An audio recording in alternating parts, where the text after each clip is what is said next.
How to work with the CEO in a company from the mouth of CEO. At one point of time, there was a wise person saying, Indrek, this is business. You're still paying the salary. So yes, you can think about it as some sort of a betrayal, but it isn't because it's business. Mm-hmm. You have to have the relationship with the CEO in a way that he will use your plan next time saying where we are going. This person who comes to you, do they need your advice or do they need your decision? Welcome to Inner Power Particles. I'm Farhad, the host of the podcast. We talk with entrepreneurs and leaders about how they have solved the challenges in their life or business and how it has transformed into new inner strength in them. And with this, we want to help that you also can look at your life or business situations and see how you can solve the challenges in them, and through that transform them also into new inner strengths, inner power particles in you. Enjoy the show. Hi Indrek. Hello, Farhad. Thank you for coming. Can you share what do you do today and how did you get to be doing what you're doing? Yeah, my name is Indrek. I'm the founder and CEO of a company called Global Reader. Global Reader is providing tools for manufacturing companies, and we help manufacturing companies find the inefficiencies. Through that, they can save time and money. How I came to this position, well, I would say that 10, 11 years ago, I was an employee of a manufacturing company, and when we built a solution for production feedback in a factory, then I thought that this can be a standard solution for everybody. Came to a plan when we started to test it, then we thought, okay, let's bring it on the market. We started actually in May 2014. We registered the company, and December 2014 we sent out the first invoice, 17 euros. Do you remember this factory well? When you send out the first invoice, it's something to remember. It's a small Estonian company, still with us. I think we have been growing more than they have. So it's almost 10 years. Almost 10 years, yes. Quite a lot for a tech company, and sometimes I hear people have this expectation that 3 to 4 years and a big exit and I'm out. So how have been your expectations in the beginning? And now 10 years looking back, does it feel long or no or reasonable? So anything on this? A very common question is people ask, would you change anything? You know, if you had the chance to start all over again, would you change anything? Mm-hmm. No, I wouldn't. I would have to say that all the steps that we have taken during this growth of the company, could it have been faster? Well, of course it could. Could we have done something differently? Maybe we could. But we did everything according to what we knew. We went by the saying, go with the flow. Yeah. So of course we had a plan, what we wanted to do. In the beginning it was a little bit easier when there's like 2, 3, 4 founders. Yes, you are sitting on several chairs, you are doing several tasks, but everything is moving really, really fast. First few years you're just growing. You see the first results like, oh, we grew this year 400%, year to year growth. It's really like accelerating, I would say, and it gives you the internal power to go on. When you start growing more and more, founders, they change. Everybody needs to take some sort of a position, what I'm responsible for. When you haven't been in a managing position before in such a level that you actually have to see that everybody gets paid and you get your money from the clients and all those things that you need to bring together, all that experience, I wouldn't change it to nothing, I would say. Some of the investment, for example, that we have got, maybe the investment was 100k. At that point, when we got it, I don't know, 7, 8 years ago, it was a really big money. Today, I would say that I've got experiences more than $1 million or 2 for it. So that's kind of, that's a value on its own, I would say. Yeah. When you started the company, what was your initial expectation or plan regarding, or you didn't have any thoughts like how long game are you going into? To be honest, at that point of time, it was just fun. Yeah.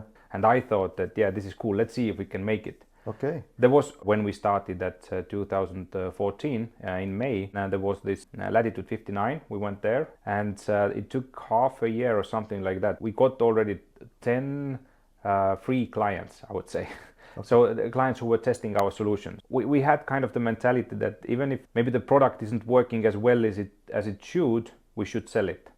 So we were able to, even if the product was half working, we could get the relationships working with the clients in a way that they wanted to test, they wanted to help us.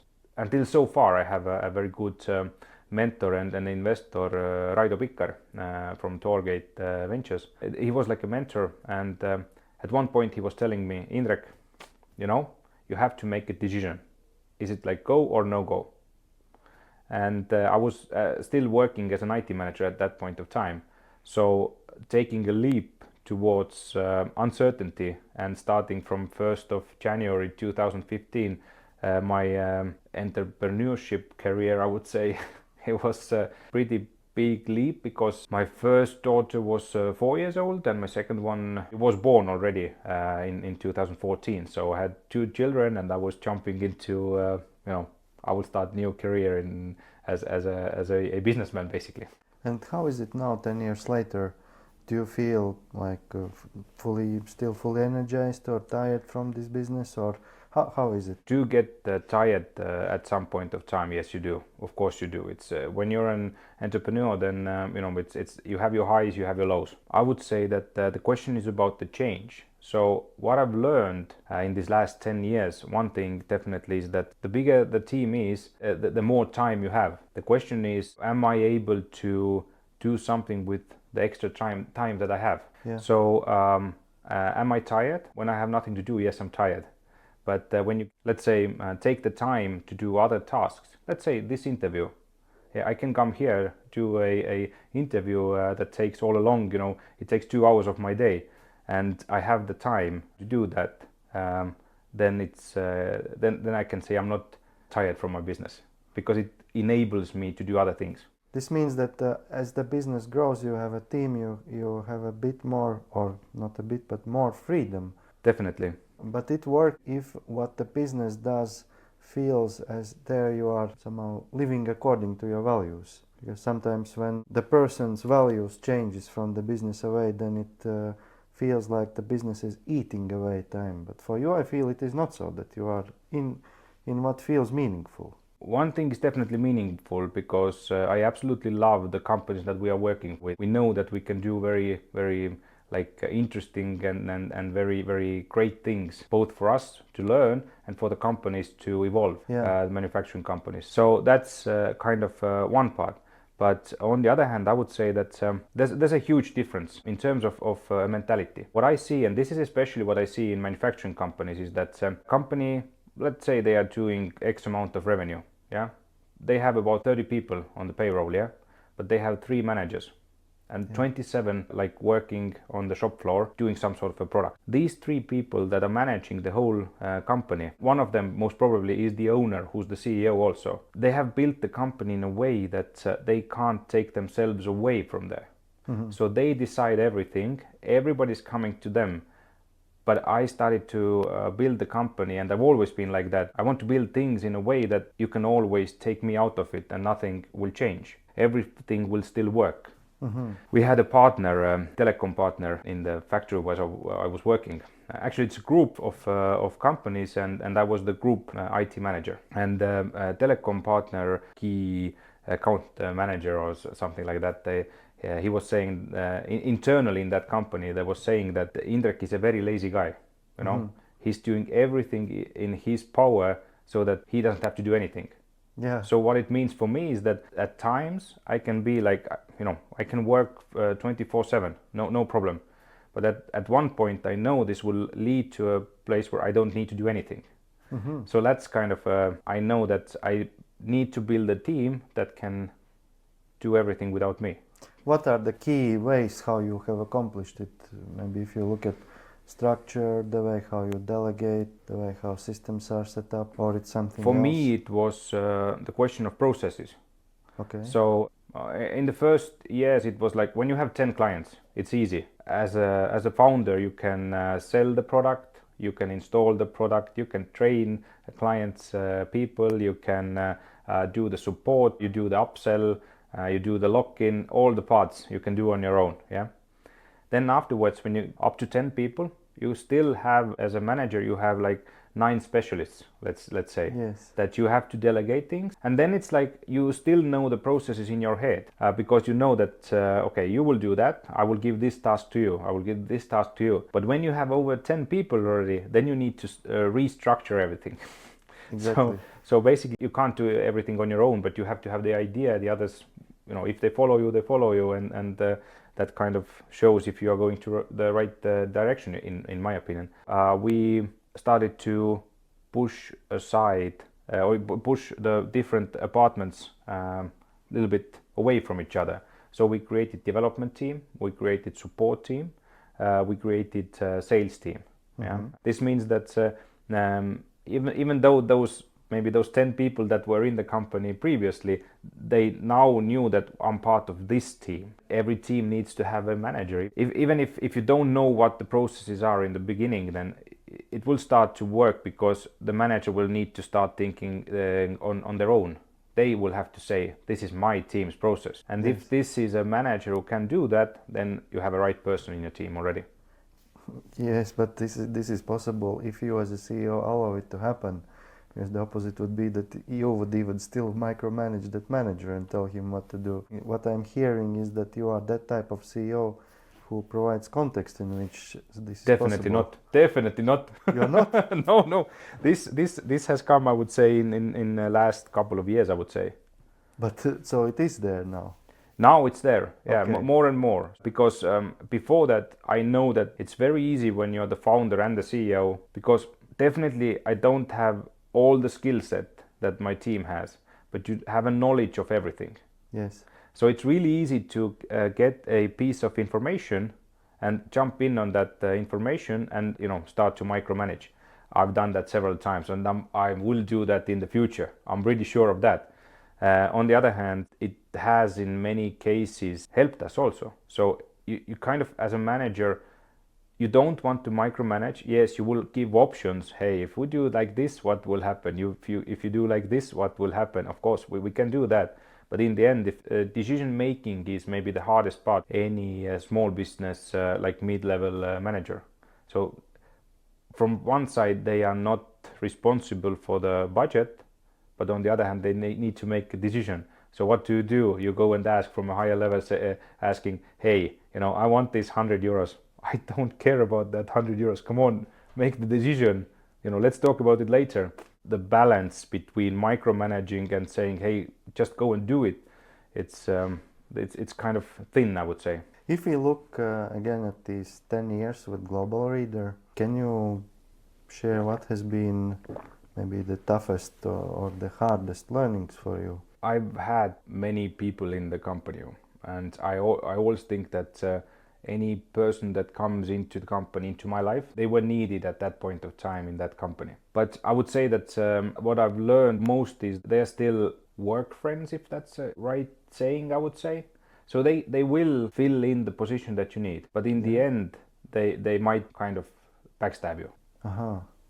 So, I mean, you have experienced that someone comes, is with you for a time, and then comes some unpleasant experience. Well, out of the blue, I'm going away. Yeah. Let's say a month ago at the one-on-one, you were talking about the plans, what we are going to do for the next 6 months or a year or something like that. And a month later, they are coming to, I'm leaving. Uh-huh.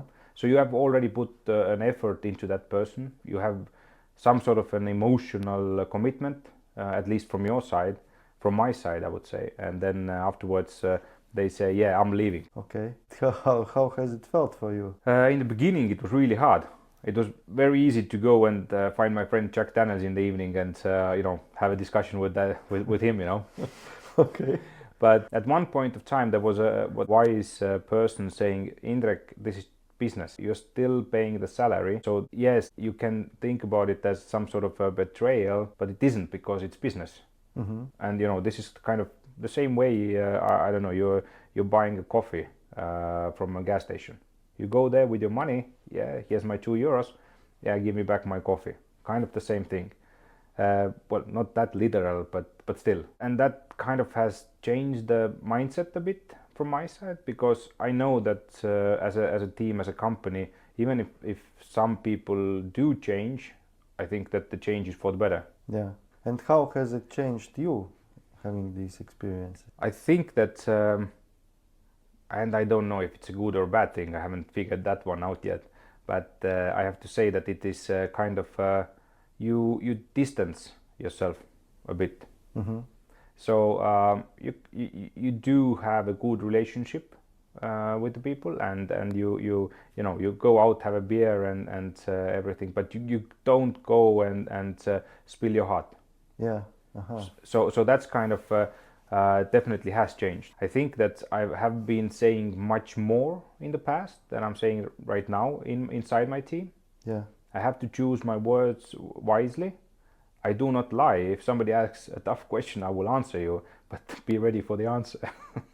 So that's kind of maybe something that has changed. But this what you shared is quite common that CEOs get mildly saying upset if someone is leaving in the team. I've also been there that getting to say crazy when someone leaves, like really feeling like betrayed.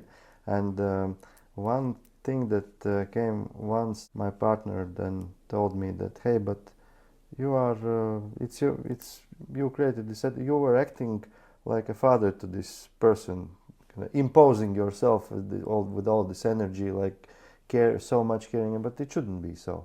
It more should be like two friends, good acquaintances or friends, but not. Maybe this is in the future. Maybe we will have a new working order of some sort. But I remember when I was working as a specialist in that manufacturing company, IT team, then the like sales team, purchase team, IT team, we were all the same age, let's say, kind of, and we were a really good group of friends. So we could do great things because we knew each other really well. We went out dancing. We went, had trips together. I found my wife over one of those trips. Yeah. So I don't see that kind of things anymore happening. At least I don't know. Maybe I don't see it not happening only in my company, but I see it all over because everybody's getting so professional. Mm-hmm. And this the feeling of this friendship is kind of, I don't know, distancing. But maybe this comes with the age. I don't know. But I wanted to ask you slightly different angle. Now, if we are now speaking to people who are not in a leadership position, okay, maybe middle management and also team members, and then what would be your suggestion how to approach CEOs like you? I think one of the questions that I do in mentoring sessions, I sometimes ask the CEO if you could really relate to your team what you want them to be like with you. What's your advice how to approach CEOs in companies so that it's mutually beneficial? And what I will just finish, what I mean here is that sometimes people withhold something which they could bring in, which might feel uncomfortable bringing in, but would bring value for both sides actually. You mean basically How to work with the CEO in a company from the mouth of CEO? So I would say there's two different parts. Yeah, one is that we go and have a coffee. I'm taking coffee, you're taking a coffee. Then hey Indrek, how are you doing? How was your weekend? Yeah, did you fish or whatever? Did you do something cool? This is totally okay. I think any CEO is still a person. You can go to the president of Estonia and still he's a person. He's not a robot. Yeah. The other part is when you want something to be approved, or you want some guidance or advice or something. Then I like when people come to me with a plan and facts. Mm-hmm. So vague idea, then it's really easy for me to say do it like this because I have some sort of an experience in, I don't know, some cases. So if you don't want somebody to micromanage you, I would say, then come with a plan and budget, facts. I will need 2,000 euros to go to England. I will have 10 client meetings over there. Go, fine. What I've heard talking with middle management in companies, one common theme is what they say is that either we are not included in the decision-making loop properly, or we don't like how things are, but we cannot impact how things are. What would you say to these people? Again, maybe thinking a bit different way. Has there been a mutual discussion about where are we going? Still, the CEO gives the guidance. Where are we going to? What are we going to do? Yeah. And the middle management, if you want to change something in terms of where we are going, yeah, then you have to say it. You have to have the relationship with the CEO in a way that he will use your plan next time saying where we are going. When the CEO is saying that, yeah, we're going to Germany, yeah, and the middle management says, let's go to Poland, the CEO cannot say that, let's go to Poland. Yeah. I publicly said that we are going to Germany. Uh-huh. So if you want to go to Poland, then you can start to say that, okay, let's test Germany, and can I test a few Poland companies or whatever, let's Poland market. And next time, let's say in 3 months, let's see if we can attack Poland also. If you have some results from Poland, then the CEO next time will say, hey, we are in Germany, but we are also attacking Poland. Mm-hmm. And that's the way you can make the change. Mm-hmm. So basically, it is to speak up in a reasonable manner, but to speak up. Yes, but you have to understand that the changes that CEO is making, they take time. So it's not like today it was like this, tomorrow it's like this. Because if CEO starts to make these kind of changes, nobody understands in the company how things work. People still like some sort of predictability. That mm-hmm. tomorrow I'm still doing the same thing that I was doing today. Yeah. So it can't be changed every day. Mm-hmm. So this means that if you want to say add your idea to the CEO's idea, then basically you have to work on the facts, on the data, that the next time CEO is speaking up saying where we are going, then he or she includes your idea also. And then now continuing on this question, back to you as CEO of your company, how do you find this balance between this is what I think I want to do and where I want to go, and I still want to include you guys and ladies in the decision-making process, because both extremes are not healthy, right? If you always, one said, let's go there, yes, okay, let's go there, another said there, okay. I've seen these kind of CEOs also, but they have many more people changing than the other kind, Yes, you cannot approve everything that comes, from your company. Yeah, from the team, from the people, all the ideas that are coming, you can't approve everything. Yeah. On the other hand, as you said, you can't only say where we are going. You have to include everybody. So that's kind of strategy meetings and stuff like that. So that's kind of teams are saying, okay, I think that this would be a good idea. Okay, let's do that. Okay, and then you put it into budget actually. Mm-hmm. So you start to take a look at the facts. Cost versus expected results. Because maybe one thing that I didn't mention before, and this is maybe also why we are still alive, like the Global Raiders 10 years old, is that we always had the idea that, we want to grow fast, but we also said that we want to get the new investment when we are break even. Mm-hmm. So we weren't never going to be in a place where we are constantly in the need of money. So that CEO is always only trying to get the new investment on board. Yeah. So basically that's why I'm saying that the facts are important, because the ideas that are coming, then we also think about the cost and the results. And now of course you have to take risk at some point of time. Yeah, let's hire 5 new sales guys. Okay, let's do that. Then you calculate through the numbers also, and then at least that's my way of thinking. Mm-hmm. And then I see that we have X amount of runway. We'll take these 5 guys. In a year's time, if they don't perform, we can still scratch this project, and we still can go on. Mm-hmm. So that's kind of the risk management is there. That will the company still work after the idea that was brought on the table, and we said yes, execute. And do you have some regular process for bringing up what team wants and thinks, and quarterly meetings, or what's your approach to this when someone comes up with some? So we have kind of this process of let's say product management. Yeah, product management is working in a way that the clients are telling us what they need. Yeah. And first of all, we do all these developments as a custom development. We have a new feature coming out, is quality control. We did it in the beginning as a custom feature. 5 clients got the feature, they had to pay for it. It was difficult, everything, as to their specific needs also. But then when we saw that, okay, these clients want this, then we also went to other clients asking, hey, do you need something like this? We made drawings and stuff like that. And then we got the feedback, yeah, this is something that we would need. And then we said, yeah, okay, let's do this as a product development. Mm-hmm.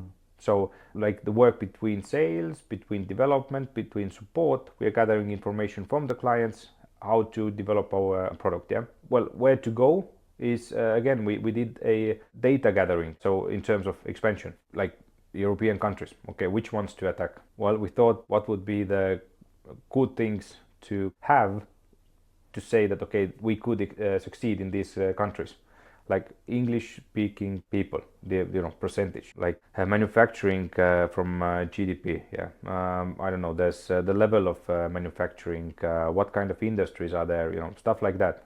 So we gathered the data, and then we said, okay, I said, okay, analyze this and bring me 5 countries that we could attack next. And then we sent out the marketing campaigns to those countries. Mm-hmm. Okay, makes sense.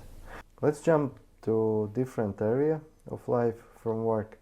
I feel that you are full with life energy, so to say. Thank you. And that's why in the beginning I probed a bit with this 10 years in business. Sometimes I've seen also founders with no accusation, but just I've seen that people are tired and energy less after 7, 8, 9 years in business. They want out and whatnot, but doesn't seem your case.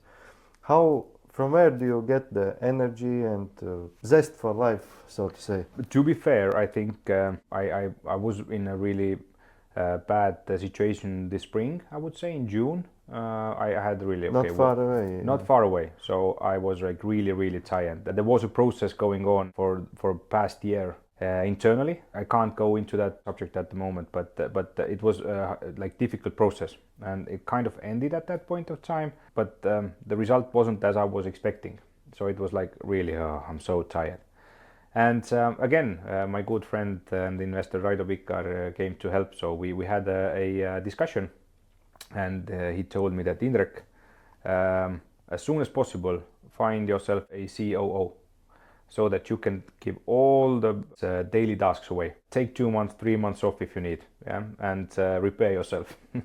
And then this was kind of the part where I already, for some reason, had hired a person in February. That I was seeing that could be a COO for my company, and he has done extremely well taking things over, and this has helped me a lot. So I was able to think, I was able to take my time, and I can now concentrate on the parts that like more. Yeah, so all the daily management is difficult. So it's for the founder, it's really difficult in the end. Yeah, because that could do some of the things like maybe faster, but this takes time. If you delegate and all that, it does tire you. There's nothing to do.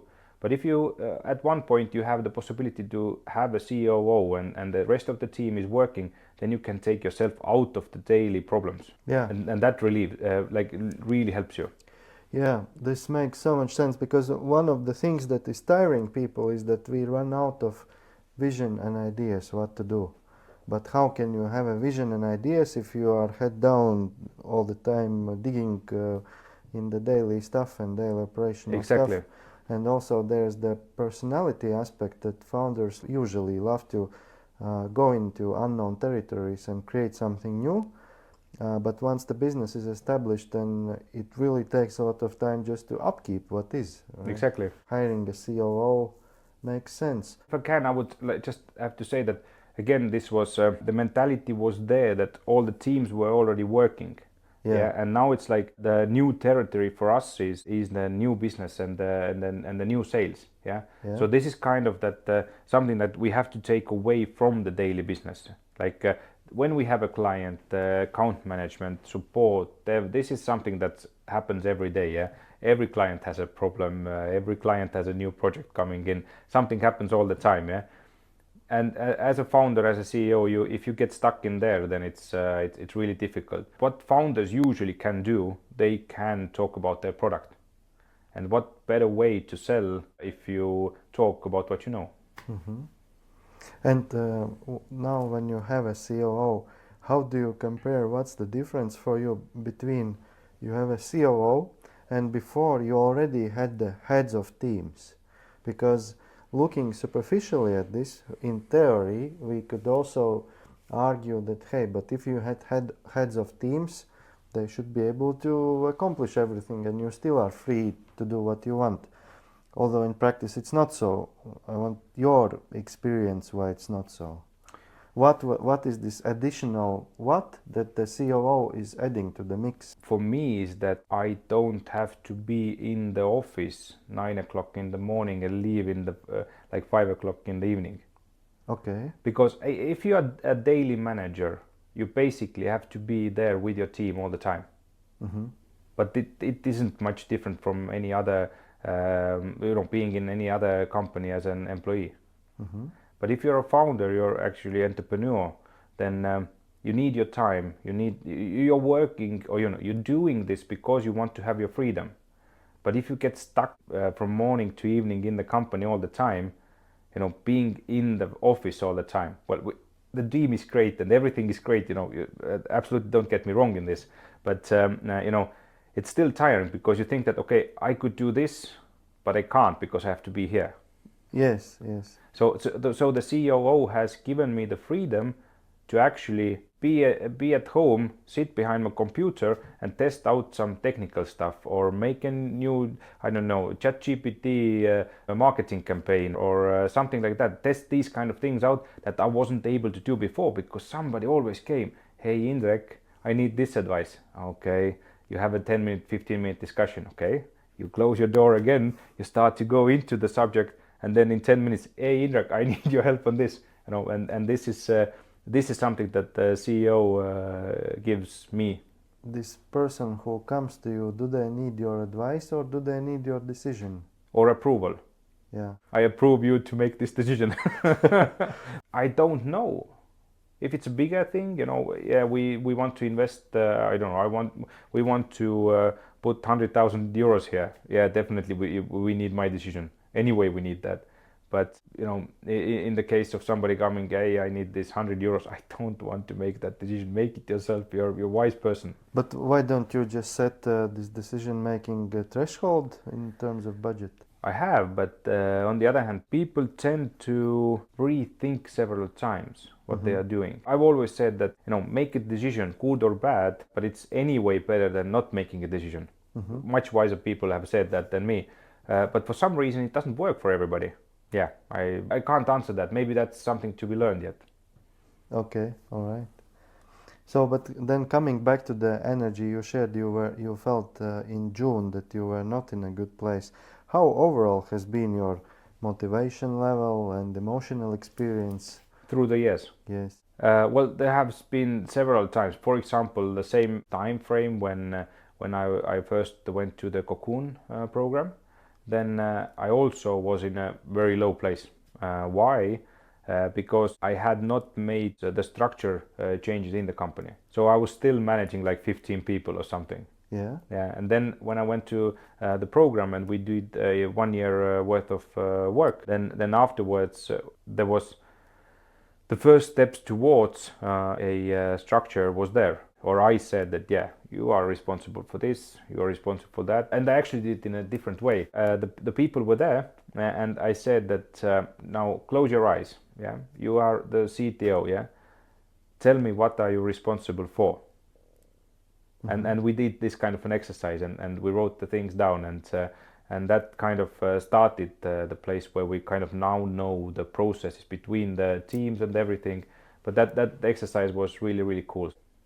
When you were leading 15 people, you say you didn't feel good about it and then you joined Cocoon program, but what specifically was about this feeling? How did you feel? Were you exhausted or were you depressed or really, what was it about? Yeah, so it's all that. And well, maybe the biggest thing was that I even felt that my heart was not pounding in the right way. Yeah, so you feel these extra pounds at the So physical health problems. was already suffering. Yeah. Uh-huh. So this was, and then you understand you need the change. There was opportunity to either jump off the boat, basically, not Yeah. in terms of like into water, but I mean, get off the boat or do a change. And I found out that, as I said before, every person comes to your life when you need them. Yeah. And the mentors that I got at that point of time were really, really valuable for me. And these people, at some point of time, I still ask the advice from them.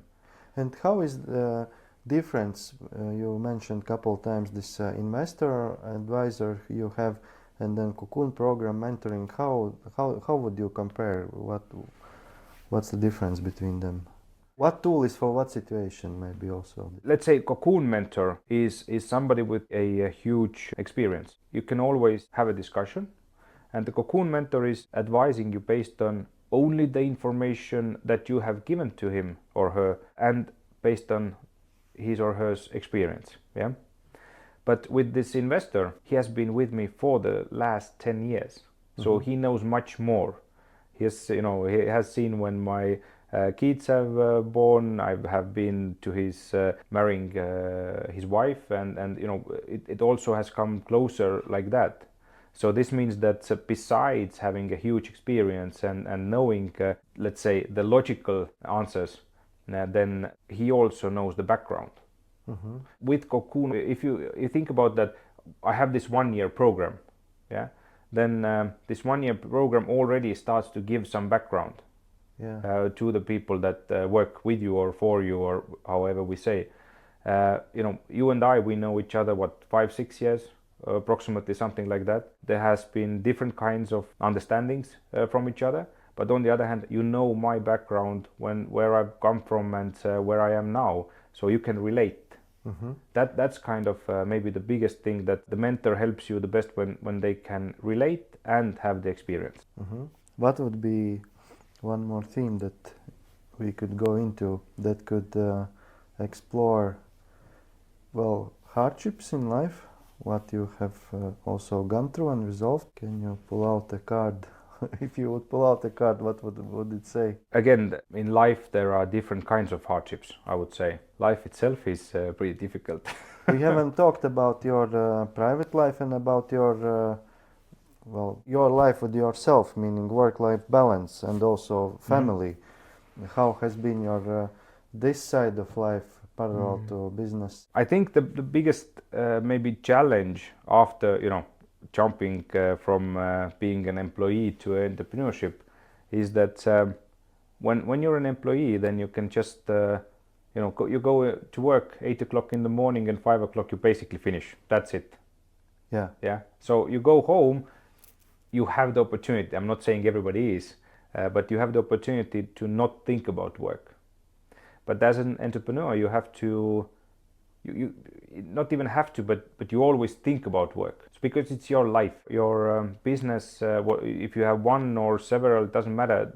That's your part of your life. It has been a very interesting journey to actually cope the personal life and the business life. At some point of time, you have to work more. Yeah, your family is behind.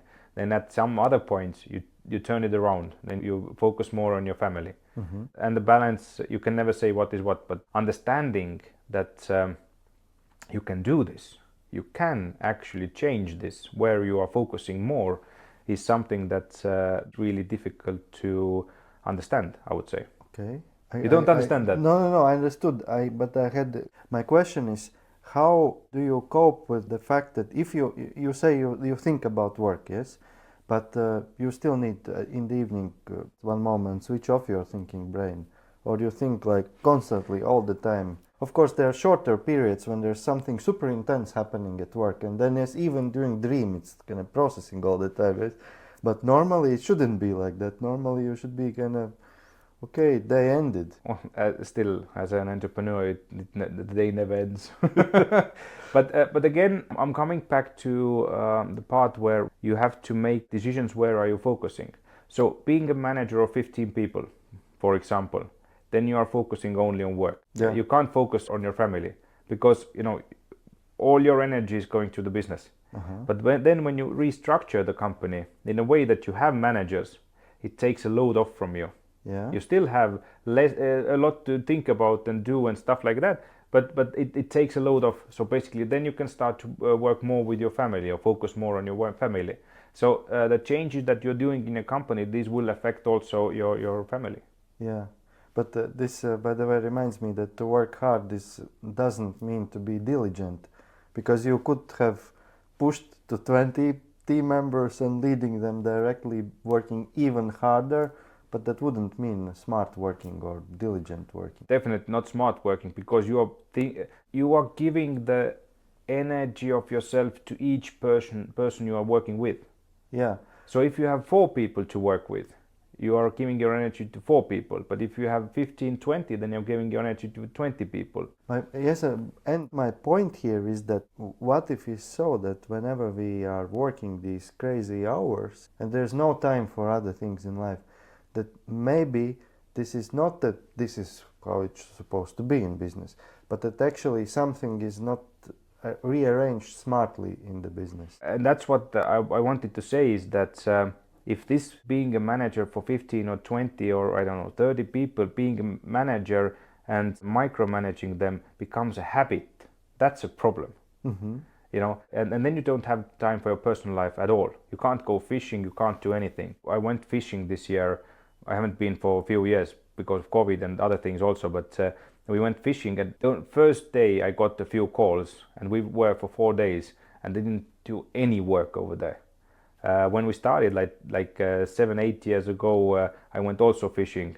Every day I had calls. I was talking to investors while I was fishing. I was talking to team members, everybody, while I was fishing. I didn't have to do that. Yeah, that was very clear understanding from my side that I don't want this to be a habit, to be a manager for 15 or 20 or 30 people. My team has to be also small. Coming to the end of the interview, I want to ask you if you would, in stories there's this title, and then there's the brief, what's the story about, description, yes? Your life, what would be this brief, what your life is about?